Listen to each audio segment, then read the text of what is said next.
I like you, but I'm not into you that way. My GF said after I kissed her. She thought she had all the leverage. A month later, she was crying over everything she lost, without even realizing she gave it up. Hey Reddit, my girlfriend told me something a few weeks back that changed everything. Instead of blowing up or begging, I decided to take her words at face value and focus on myself. Some might call what I did petty, but honestly, I just stopped doing all the things she thought she was entitled to. The fallout from that has been interesting. I, 27 male, work in IT, systems, and networks. I like order, logic, systems that make sense. I don't do drama, never been the emotional type. Carmen, my girlfriend, 24 female, knew that when we got together. We'd been living together for a while. To everyone else, we looked like the normal couple. I paid the bills, planned trips, handled her car problems, kept the house in shape. She floated around with her, I deserve this energy, and honestly, I let her. I didn't mind back then because I thought she was in it with me. Turns out, she was in it for what I gave her. It was a Thursday night. We were on the couch watching this dumb Love Island BS. I leaned over to kiss her goodnight like always and told her I loved her. That's when she got that serious face. The one women make right before they drop a grenade they think you'll catch. She muted the TV, turned to me and went, I like you, but I'm not into you that way. I just stared at her for a second. Not mad, not sad. More like a system error popped up in my head. That was it? That's the big confession she thought was brave? She waited. She was expecting the whole movie scene. Me begging, asking why, maybe promising to do better, crying, whatever. Instead, I gave her what she wasn't ready for. I just nodded and said, thanks for the clarification. Then I stood up and went to bed. The way she looked at me when I walked out was priceless, like she had studied for the wrong test. I lay in bed scrolling my phone, and sure enough, I heard hers blowing up. Carmen has this group chat with her friends. She calls them her board of directors. In one time, she let me log in from the tablet to order food, and I never logged out. That night, I didn't even have to peek to know what was happening. She was already reporting her truth to the committee. I could picture it. Carmen. I finally told him I'm not into him like that. I was so honest. Friends, you're so brave, Queen. Most girls wouldn't have the guts. You're evolving. Yeah, evolving into what? A roommate? Because that's what she had just signed herself up for, and she didn't even realize it. The way I saw it, she'd basically sent me a system notification. Love services discontinued. Please accept the downgrade. And since I'm a systems guy, I did what made sense. I processed the data, acknowledged it, and updated the system. She likes me, but she's not into me? Cool. That means I'm not required to run the boyfriend features anymore. No more updates for her side of the network. Thing is, Carmen thought she had pulled off some genius power move. In her head, she gets all the perks. My stability, my money, my cooking, my care. But without the messy job of actually being in love, she thought she hacked the relationship and rewrote the rules in her favor. What she didn't know? She just activated what I like to call the roommate protocol. It's simple. When you downgrade me to, I just like you, I'll treat you like I just like you. Polite, civil, no anger, no passion, no love, just the same energy you'd give to a coworker you don't hate. Nothing more. So while she was in the bedroom getting her bravery validated by her friends, I was already done, checked out, mentally moved out. In my head, I was laughing because she thought she won something. What she really won was a slow, systematic shutdown of every benefit she used to take for granted. No more good morning texts, no more coffee made just the way she likes it, no more fixing her car when it rattles or booking her dinners, no more flowers, no more bills quietly handled. All those things were in-love features. She said she wasn't into me, so guess what? Those features expired immediately. That night, I fell asleep thinking, this is going to be fun. Because unlike Carmen, I don't do emotional explosions. I do slow, efficient dismantling. I'm not petty, I'm precise. And watching her little castle built on entitlement collapse under its own weight, that's going to be better than any big dramatic breakup scene she thought she was walking into. She thought she had me cornered. She thought I'd be desperate to climb back into her approval. But the reality was simpler. She fired herself from the role of girlfriend, and I was about to make sure she understood what being just liked really felt like. So yeah, Carmen thought she was being brave. What she really did was hand me the keys to her own undoing. And I couldn't wait to get started. The morning after Carmen's little, I'm not into you that way speech, I kicked things off. If she thought I was bluffing when I thanked her for the clarification, she was about to find out what that meant in real life. Normally, mornings were automatic. I'd roll over, say, good morning, shuffle into the kitchen, and make her coffee with that weird almond milk she swore was essential for her existence. That day, I didn't say a word. I got up, showered, dressed, brewed a pot, poured myself one mug, and filled my thermos for work. I left the rest of the pot sitting empty. Carmen padded into the kitchen a few minutes later, hair a mess, looking half asleep. She looked at the pot, then at me. "Did you forget mine?" she asked. I didn't even look up from tying my shoes. "Nah, just made enough for me. Thought you'd want to handle your own." The silence was thick. She wasn't used to that. I tossed a casual, "have a good day," over my shoulder as I headed out. No kiss, no love you. Just a polite nod like you'd give a neighbor when you check the mail at the same time. Later that afternoon, she texted me, "No good morning today?" I replied, "Don't usually text each other that." No follow-up from her. That week, the changes stacked up fast. Grocery shopping? Only for me. My fridge shelf looked like a catalog. Meal prep containers stacked, chicken breast, rice, veggies, steak. Her side, empty, except for a sad carton of almond milk. Normally, I'd load her up with snacks and bread she liked, but why? That was boyfriend work. Roommates handle their own. One night while I was meal prepping, she opened the fridge and frowned. "You didn't get anything for me?" I shrugged. "Didn't know what you wanted. Easier if you just grab your own." She stood there like she'd just seen a UFO, then stomped off. The phone wallpaper thing was unplanned, but I'll admit it was satisfying. For years, my lock screen was a picture of us on some beach trip. One night, I switched it to my car. A shot I took after I polished it up. Carmen saw it when I was checking messages and froze. "Where's our picture?" she demanded. I shrugged again. Didn't fit the theme anymore. Her eyes narrowed, but I turned back to my laptop like I hadn't noticed. Meanwhile, I started filling my time differently. Before, most nights I was on the couch with her watching shows I didn't care about. Now, I was barely home. After work, I hit the gym. 2 hours lifting, headphones in, mind clear. Then I'd head to my buddy's garage. We'd play poker, shoot pool, fix up his old Mustang. Guys' nights turned into a regular thing. Carmen noticed. She always noticed. "You're never home anymore," she said one night as I came in late. I dropped my bag by the door. "Yeah, catching up with the guys. Haven't seen them in forever." "That's not true. You used to see them plenty." I smirked. "Not like this. Guess I was too busy before." She didn't like that answer, but she didn't push it either. Probably because she still thought this was temporary, that I'd snap out of it and go back to the guy who built her entire lifestyle. Thing is, I wasn't even cold. I was polite, civil, the same way I'd treat a coworker I didn't mind. Carmen wanted me out of the in-love zone, so I parked myself exactly where she put me. She thought that meant freedom. What it really meant was emptiness. At first, she seemed relieved. She had her space. No more pressure from me, no more obligations. She strutted around like she'd pulled off the smartest relationship hack ever. Boyfriend perks, no boyfriend expectations. She didn't get it yet. The perks were tied to the expectations. Remove one, you lose the other. By the end of the week, the vibe in the apartment had changed. It wasn't a shared home anymore. It was two separate lives crossing paths. I was eating better, lifting heavier, laughing harder with my friends. My phone was lighting up with messages from the guys. "Glad you're coming around again, man. Bro, you're killing it at the gym lately." Meanwhile, Carmen's phone lit up with her board of directors telling her how brave she was. But when I'd walk in after a night out, she'd be sitting on the couch, scrolling, alone. She wanted space. She got it. All of it. And I wasn't planning on giving it back. The more I pulled away, the more I realized just how much of my time had been sunk into propping Carmen up. With her downgraded to roommate, I had hours of free space every day, and I filled it fast. By week 2, my schedule looked nothing like before. I hit the gym 4 nights a week, sometimes 5. It wasn't just about lifting, though the progress in the mirror was obvious. It was about the people. I started talking to other regulars. Guys spotting each other, trading tips, making jokes about form. And then there were the girls in our circle too. Not flirty, not in any weird way, just part of the same crew that liked to grind hard and hang out after. Pretty soon, we had a little group. We'd train together, then grab food. A couple of them added me on Instagram. Next thing I know, I'm tagged in a group pic after a late-night diner run. Everyone flexing, laughing, sweaty from the gym.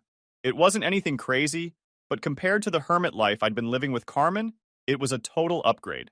And Carmen noticed. Oh, she noticed. The next morning, the first real crack showed. Carmen tried to start small talk while I was packing my gym bag. "So, who are those girls in the picture?" she asked. I zipped the bag. "Friends." "Why?" I just think it's weird you didn't tell me about them. I gave her a flat look. Would you like a PowerPoint? I can list all my friends with footnotes, color-coded. She rolled her eyes and stormed off. Thing is, I wasn't even trying to be petty.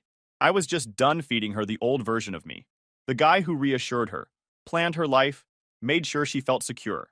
That was the boyfriend. She'd made it clear that Guy was retired. Meanwhile, her own comfort was starting to slip. Grocery run number 2 hit her hard. I came back with my usual load.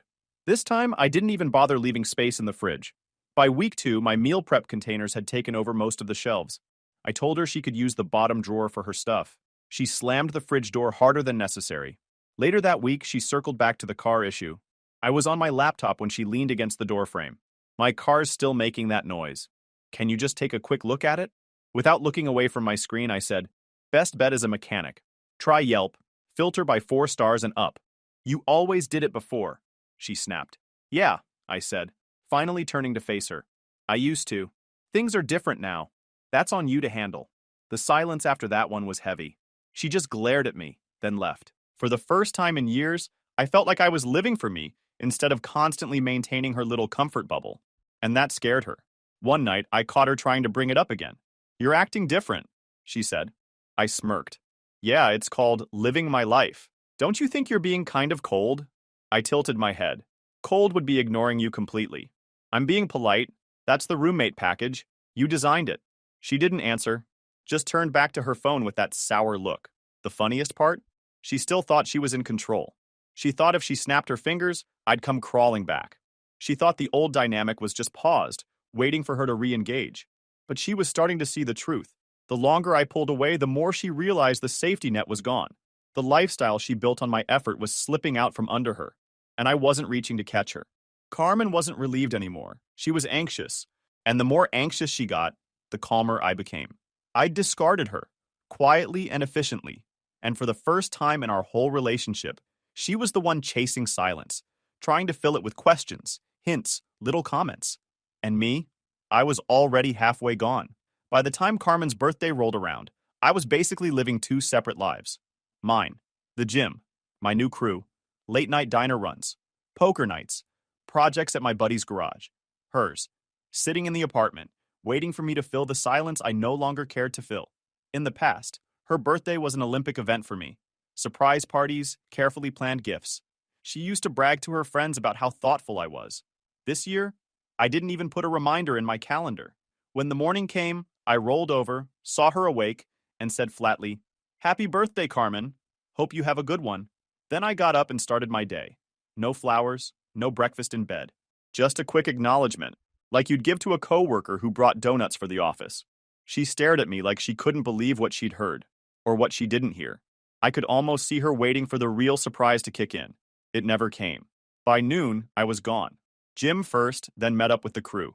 They knew it was her birthday because I mentioned it once, but I made it clear I wasn't doing anything special. One of the guys joked, "Damn, man, that's cold." I laughed. Nah, just accurate. Later that afternoon, we hit the diner. Same mix as usual, guys, a couple of girls, all laughing, snapping pictures. Someone tagged me in a group post, "Late night crew keeping it alive." Within minutes, Carmen liked the post. I could almost feel the heat of her scrolling through every photo, analyzing every face. When I finally came home, she was pacing. So, no plans tonight? She asked, trying to sound casual. I dropped my gym bag. I figured you had something lined up with your friends. She frowned. Well, no, not really. I thought maybe we'd do something. I tilted my head, like I just realized something. Oh, I assumed you'd want to celebrate with people you're close with, but I can grab a pizza if you want. Maybe a movie. The word close landed like a slap. She just stood there, tight smile frozen on her face. I went to the kitchen, opened the fridge, and pulled out the one thing I had picked up for her. A Walmart cake. Vanilla, plain. I set it on the counter with a candle stuck in the middle. There you go, I said. Birthday treat. Her face was a mix of disbelief and rage. 2 years of big gestures and thoughtful surprises. And now she was staring at a $14 cake like it was evidence in a crime scene. Seriously? She asked. I shrugged. What? You wanted nothing fancy, right? Just keeping it simple. She didn't blow out the candle. She just walked off, muttering something under her breath. I left the cupcake there and went back to scrolling my phone. The contrast couldn't have been clearer. She used to be the center of everything, and now she was background noise in her own apartment. Later, I headed to bed. Carmen was lying there stiff, staring at the ceiling. I slid under the blanket without saying a word. After a long pause, she finally whispered, "You really didn't plan anything for me." I turned my head slightly. "I told you happy birthday. I offered pizza. You had options." She sat up, eyes shiny, voice shaking. "I just thought, I don't know, I thought you'd still care enough to try." I let the silence hang before answering. "You told me you weren't into me. I believed you. So yeah, things are different now." She flopped back onto the pillow. For the first time since her brave confession, she looked like she was actually questioning if she'd made the right call. Her friends had all spammed her social media with "Happy Birthday Queen" comments, but not one of them showed up. No dinner invites, no gifts, no backup party, just empty validation on a screen while she sat alone in the quiet. And me? I wasn't cruel. I wasn't even angry. I was detached. Exactly what she asked for. That night, as I fell asleep, I thought about how much had changed in a month. A year ago, I would have killed myself planning the perfect day for her. Now, I handed her a plain cake and went back to laughing with my friends. Carmen wanted to downgrade us. She wanted the perks without the effort. And for the first time, she was realizing what that really looked like. Quick pause, fellas. YouTube just dropped this new hype feature. If you're hooked on this story, smash that hype button. It tells YouTube this video deserves to blow up, and it keeps even crazier stories coming your way. Thanks so much for your support. All right, back to the drama. The birthday wasn't just another day on the calendar. It was proof. Proof that I was already halfway out the door, and that she was the one who opened it. And honestly, watching her figure that out was the best gift of all. The morning after her birthday, I moved into the office and shut the door on the old setup. Separate rooms, clean boundaries. She kept the bedroom, I took the office futon. No more shared bed, no mixed laundry, no late-night small talk. But the birthday was only the beginning. See, Carmen thought the downgrade was just emotional. She thought she'd still get the lifestyle, the stability, all the small luxuries that came from me quietly footing the bill. What she didn't realize was how many of her essentials were running on autopilot under my name. That month, I started flipping switches. First came the phone plan. We'd been on a shared family plan because it was cheaper and I never minded covering it. Until now. I logged in, removed her line, and kept mine. Simple. Why should I keep paying for someone who told me she wasn't into me? The fallout came 2 days later. I was at the gym when my phone buzzed. It was Carmen, texts flying in rapid fire. "My phone isn't working. It says my account is inactive? Did you do something?" I waited until I finished my set before answering, "Yeah, I took you off the plan. You'll need to set up your own account now." She blew up my phone with calls, which I ignored until I got home. When I walked through the door, she was standing there, phone in hand, face pale. "Why would you do that?" she demanded. I set down my gym bag calmly. "Because we're not sharing bills anymore. You wanted independence, right? This is part of it." She gawked like I'd just spoken another language. "But I don't even have a job right now." "Guess you'll have to figure that out," I said, heading for the shower. Next came the streaming accounts. Netflix, Spotify, even the Prime account she used to order random junk. All of it was under my card. All of it got canceled for her. The meltdown was immediate. One night, she was curled up on the couch, remote in hand, hitting buttons. "Why isn't Netflix working?" she called out. I walked by with my protein shake.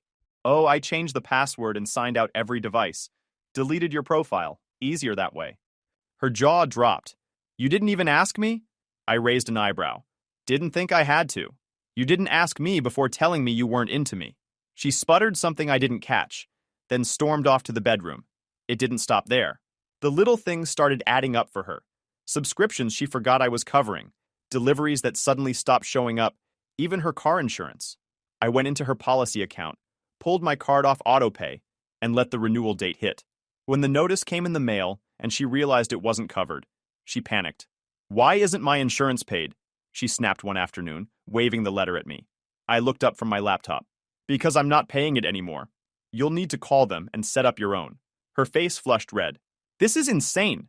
You can't just—" "I can," I cut in, voice calm. And I did. The reality was sinking in. Carmen had been coasting on the invisible support of a man who was in love with her.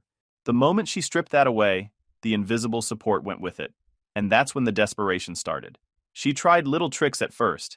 leaving messes for me to clean, hoping I'd snap. I didn't. I just stacked her dishes neatly on her side of the counter. She blasted sad music in the living room. I put on my noise-canceling headphones. She slammed doors, muttered under her breath, sighed dramatically. I smiled and kept living my life. Then came the bigger moves.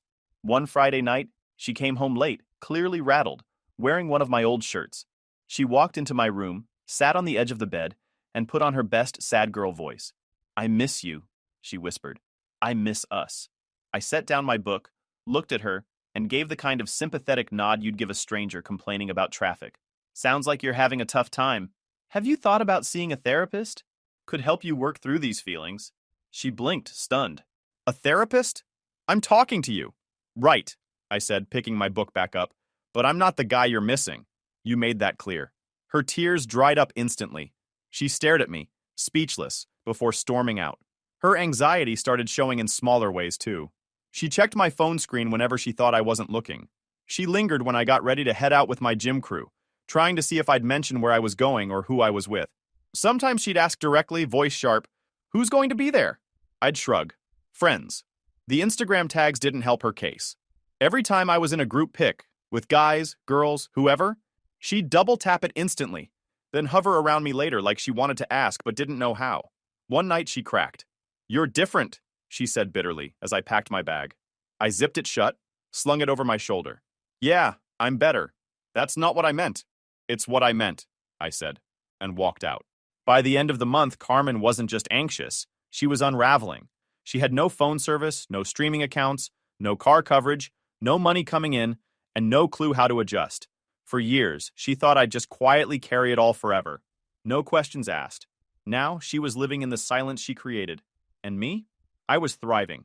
I had new friends, a stronger body, clearer mind, and a life that finally revolved around me instead of revolving around her entitlement. She thought she was brave when she said she wasn't into me. What she didn't realize was that bravery without foresight is just stupidity.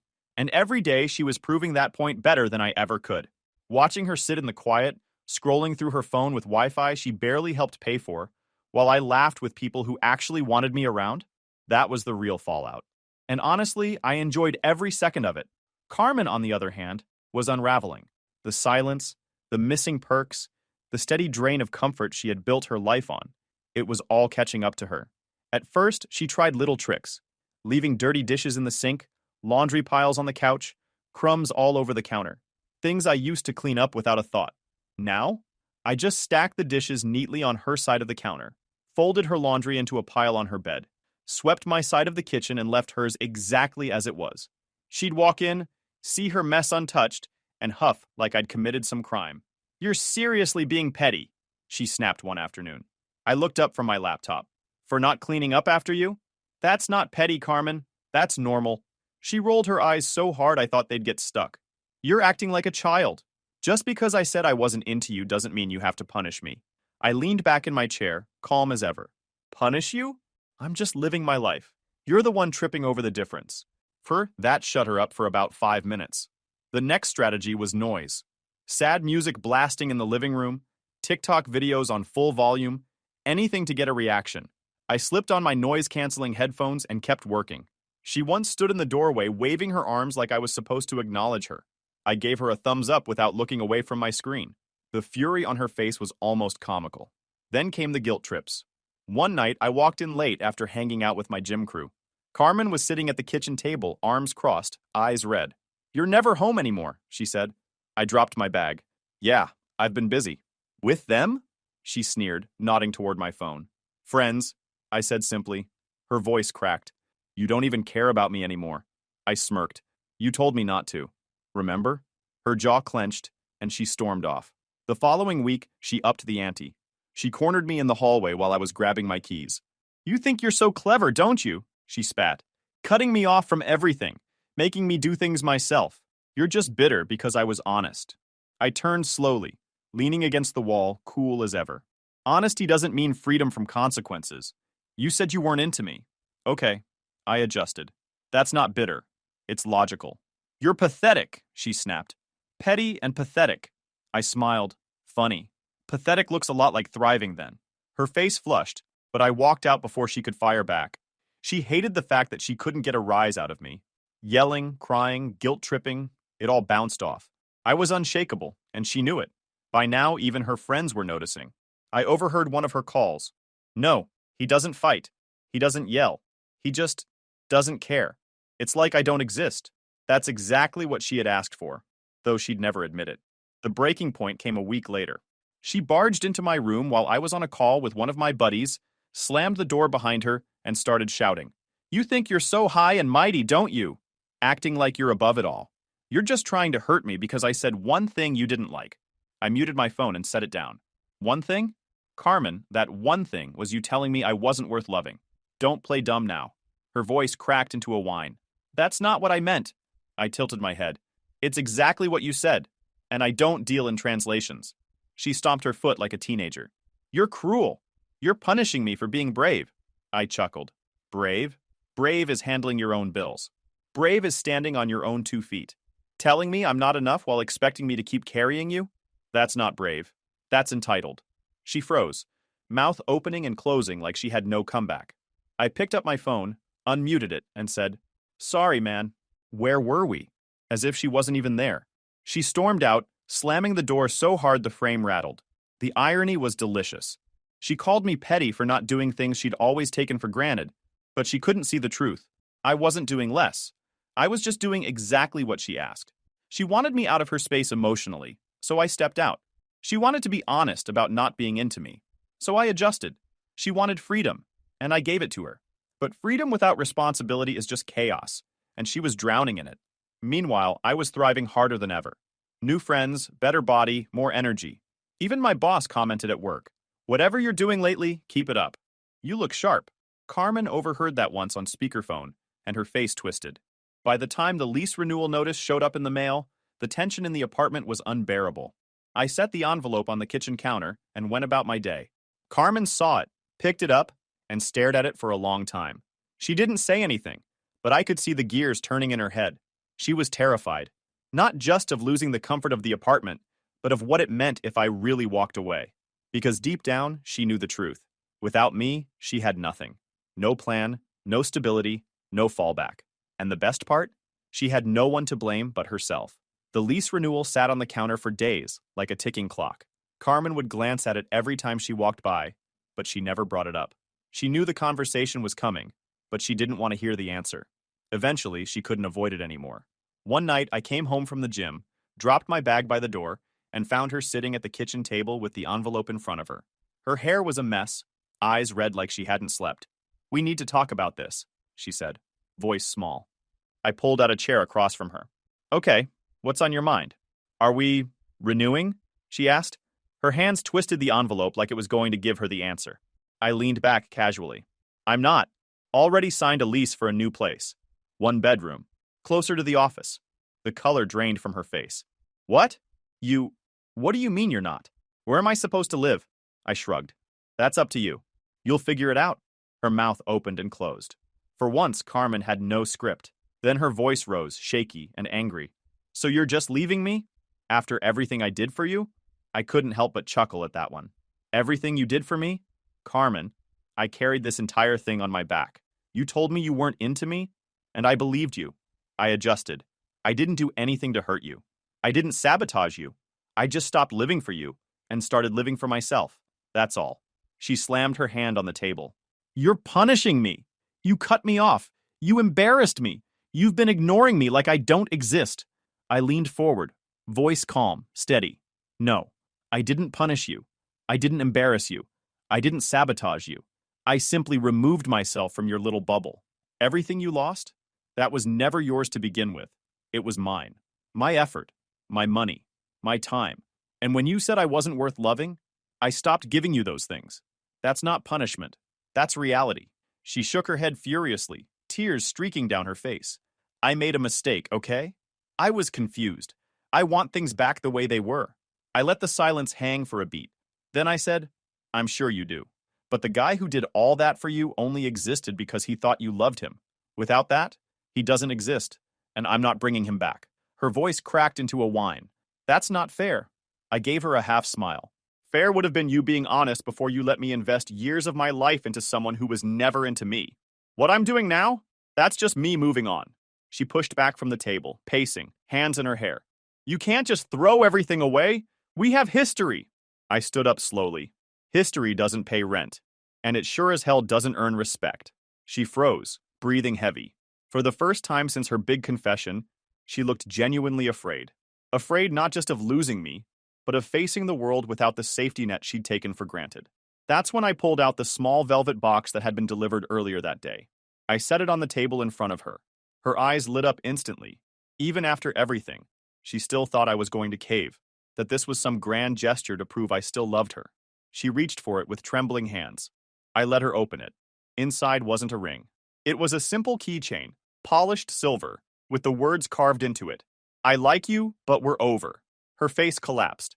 I picked it up, held it in the light, and said, "Thought you'd appreciate the souvenir. It's the only thing I'll ever give you again." She broke then. Tears, anger, the whole performance. "You're cruel. You're heartless. You're going to regret this." I slid the keychain back into the box, closed it, and left it on the table in front of her. A parting gift, the only thing she'd ever get from me again. No, Carmen, you're going to regret this. Because you thought my love was infinite, unconditional, free. You thought you could pull it away whenever you wanted, and I'd just keep giving.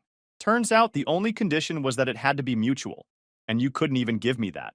Her sobs filled the kitchen. I picked up my bag, slung it over my shoulder, and headed toward the door. I move out next week, I said calmly. You'll want to figure out your next step before then. She didn't answer. She just sat at the table, broken, staring at the empty envelope like it held her future. When I walked out that night, I felt lighter than I had in years.